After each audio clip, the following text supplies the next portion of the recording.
It's been a while since we made an account update video, and this is day 200, so I said, why not? Let's make a 200 days account update video, and this one probably be the most detailed one because today we are not going to assume things looking forward. We are going to talk with actual numbers because now, in 200 days, we did collect enough data, so I can talk about the future more precisely. As always, we're going to start with VIP, then I'm going to show you how many sculptures I collected, how many materials, armaments, research, buildings, all that, and most importantly in the end, I'm going to show you how much I spent so far. And VIP is going to be our baseline in this video. And what I mean by that is this. So far we collected 786,000 VIP points. We are only around 214k away from VIP 15, and what basic math is telling us, if we just divide this number to 200 to consecutive login days, this means every single day we are getting around 4,000 VIP points. So based on this math, in around 50 to 55 days, we should be able to reach VIP 15. However, at the start of the game, in like first 20 days, 50 days, 100 days, whatever, there is usually a lot more spending. Because even though some players do spend, they quit the game, or there are very nice bundles like King's Coronation that you can only purchase once, and even low to mid spenders do make that purchase because the value is really good. But these days I think spending, at least in our kingdom or our alliance, did slow down quite a bit. So I'm going to multiply this number with 2, and instead of 50 days, I would say we are going to reach VIP 15 in 100 days. So day 300, I'm expecting to be VIP 15, and as I said, 100 days is going to be our baseline, and we are going to see what can we get in 100 days based on what we have collected so far. And a quick side note on, I think one of my previous account update videos, I said that when it comes to VIP, the moment that I'm going to slow down was reaching VIP 16, but that kind of changed. There are a few reasons for that. Let me explain it real quick. I think instead of 16, now I think 15 is the sweet spot because number one, it does have a lot of great bonuses, but number two, getting from VIP 14 to 16, as you can see, 14 was 750 and 15 is 1 million. So we need 250k gems to get from 14 to 15. However, that's not the case with 16. It is actually double the amount. Once you reach 1 million VIP points, so we are VIP 15, and from there to get the VIP 16, instead of 250, you actually need 500,000 gems because VIP 16 is unlocked at 1.5 million VIP points, which is massive. The reason why I thought this will be amazing is because number one, once we have T5, this minus 10% healing resource cost will be amazing. Also, it has material production speed, which is really good. But the most important thing was, instead of Tome of Knowledges, at VIP 16, you start getting 2 blue equipment material choice chests, which equals getting 1 epic every 2 days. And you think about it, back in the day, the problem was the sculptures. It was really hard to collect. But now it is mostly the equipment and armaments because there are so many different events to collect sculptures. And you're going to see when we compare how many sculptures that we got daily until so far versus how many legendary materials we got. And that is why I thought 16 would be amazing, but the cost is a little bit too much, and I think it's going to just destroy my T5 progression if I just basically spend every gem on VIP just to get the VIP 16. We are going to slow down a little bit until we unlock our T5s when it comes to VIP. Now from VIP, let's move on to the building and research. As you can see, I'm not building anything, and my research, I'm not speeding this up, I'm letting it tick because as you can see, I have so many researches here that I have not touched, and my god, a lot of things here. Medical corps, combined arms, encampment.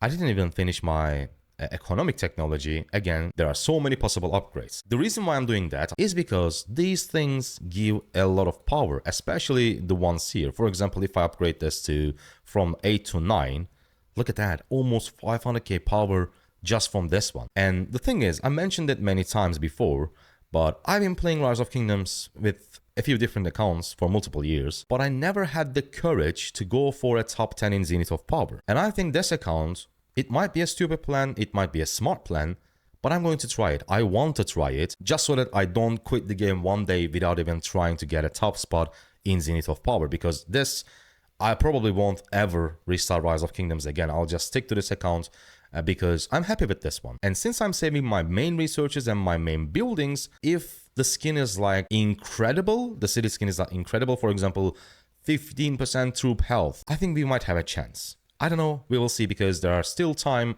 for us to collect speed ups and all that. We are in a hurry, but basically that is the reason why I'm not speeding up my research, because I want to make a very fun, Zenith of Power live stream and then turn it into a video. And that plan, of course, hinders quite a bit our current fighting power, but it is what it is. As I said, I want to try Zenith of Power at least for once in my Rise of Kingdoms journey. Now let's head over to our inventory. I think I have around 3 to 3.5 years of speed ups, but obviously I don't think it's going to be enough for a T5 push during a Zenith of Power, so I need to collect more.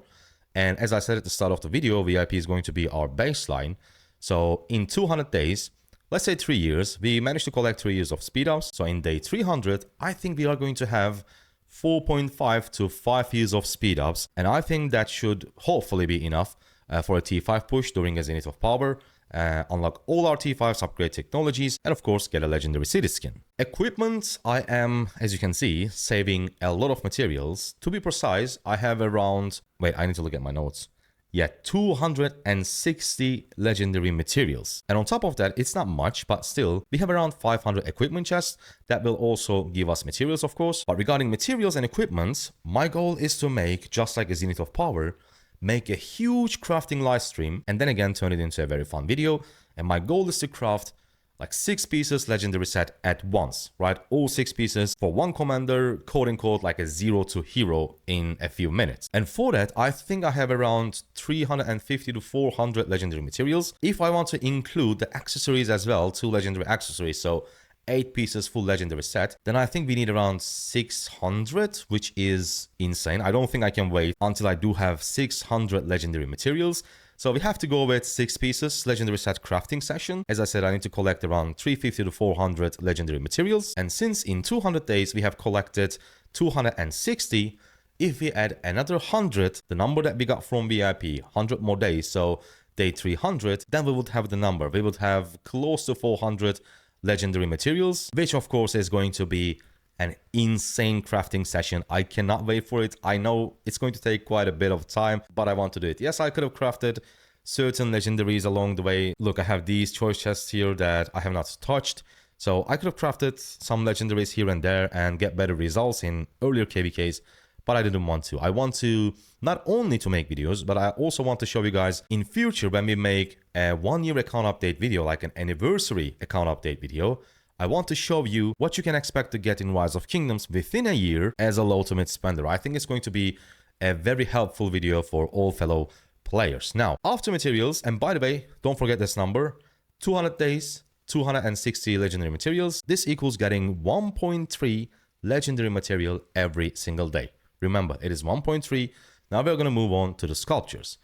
And there we go, 1,279 legendary sculptures in 200 days. Of course, we will also spend all those sculptures at once in a future commander investment video. Of course, since day one, I told you guys that I'm going to save every single one of them for a Season of Conquest commander. I'm not going to invest on YSG, not going to invest on Richard, Saladin, whatever. Every single sculpture will go into a SOC commander. So that's why I'm saving it, and we will easily have the amount of sculptures that we needed to expertise 2 legendaries. However, the thing that I wanted to mention is 1,279 sculptures in 200 days equals 6.4? Yes, 6.4 sculptures, legendary sculptures every single day, which is insane. And if you compare this number to legendary equipment, which was 1.3 every day, the difference is insane. So based on my own account, my own experience, 1 legendary material worth like 4 legendary commander sculptures.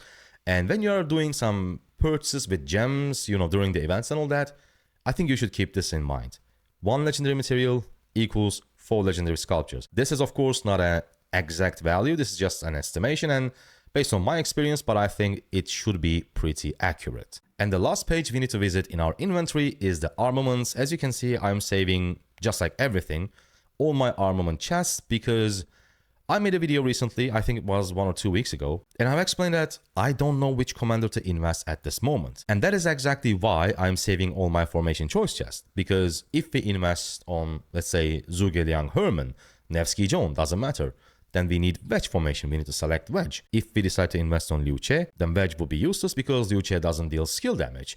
Or if I decide to invest on an engineering march instead, then I will need to select V formation. So first, we are going to, when all commanders are available, we are going to decide which commander that we are going to invest, and we will actually spend our sculptures on those commanders. And after that, I will open the formation choice chest. So right now, I am just simply collecting them. Now, the spending section. In the opposite side of the screen, you should be able to see how much we spent so far. And I'm basically deleting every single system mail that is not related to spending. So we know wait, my God, I forgot this one. So we know exactly how much we spent. Our last purchase was $100 King's Coronation, the last tier of King's Coronation bundle. And since then, there is really not much spending. Yes, there are a lot of quote-unquote purchases, but all those are small purchases, such as Writer of History when we summon a new legendary commander, or Vanquisher bundle when we combine a new legendary blueprint. So not much spending, but of course we will calculate everything. So all these are $5. So in total, 1, 2, 3, 4, 5, 6, 7. That is $35. And this one is basically the Vanquisher or Writer of History bundle for Armaments. So that's another 5 in total. It is $40. And now since we do have, as you can see, a recharge event, we are of course making some small purchases like we always do. The $5 version of this one for just a few wishing coins, because we're going to play, of course, Esmeralda event. New World, again, $5. This one is the middle one. This is like pretty much the best thing that you can do to finish off your recharges, because you buy, let's say, 2 different things for $5 and they all are going to give you 1,050 gems. And if you make 2 purchases, it is 2,100. So you are missing exactly 400 to recharge 2.5, and that's when this daily special offer 400 version comes into the play, which is super valuable. Again, there's a Writer of History, Divine Inheritance. If you're a low spender, that is pretty much the best thing that you can buy. Like the value, yes, it is. It's giving you all that over time, but as I said, the value is incredible. And then we purchase our 30-day gem supply because it was about to expire, and we finish it off again, the 400 gems version of the daily, which is I think $2. And these are all our purchases since the last video, but of course we will finish this recharge event. At the bottom, you can see how much we spent exactly in 200 days. Hope you guys liked it. Hope you guys enjoyed it. Make sure to subscribe for more Rise of Kingdoms videos. And soon I'm going to release our KVK2 recap because it's going to end in 8 days and it was simply hectic. I'll see you on the next one. Thank you for watching. Goodbye.